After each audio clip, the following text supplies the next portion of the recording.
When people start to lose balance, you see their arms swing around a lot. And I kind of went to the research and said, nobody's actually studied this at all. When you look at older adults, which they classify around age 65 or older, about a quarter of older adults fall every year. And then 25% of those who fall will fracture their hip. 25% of those individuals who fracture their hip will become a fatality statistic. When people are stepping on a surface and they're slipping, their center of mass starts to shift out of that base of support. But if people can move their arms to the opposite direction, the center of mass actually starts to shift back towards the base of support to promote stability. We're looking at showing that the arms are actually active contributors. For example, some people think that the arm movements during a slip are due to passive mechanics, meaning that if your leg starts to slip, it transfers energy up to your trunk, and then the trunk transfers energy to your arm, and then your arms start to move. Kind of like a whip. If you take a whip and you throw a whip, the first part of the whip moves and then the later part starts to move in. What we're trying to show is that we are looking at the timings between when parts of the body start to move and when the arms are electrically activated.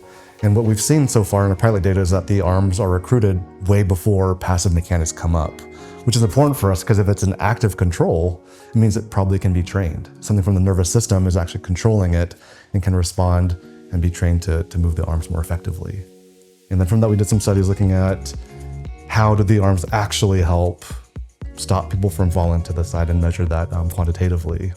We started to look at older adults and found that their arms actually move less than younger adults. And we found that actually older adults don't move their arm as quickly as younger adults.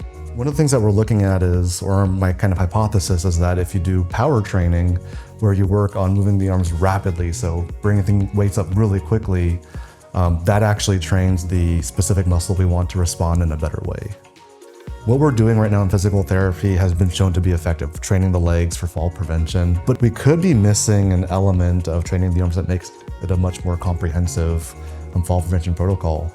So I think when we're looking at the arms, it can be a very useful way for us to have a low cost, low risk way to make fall prevention more comprehensive and more likely to be effective.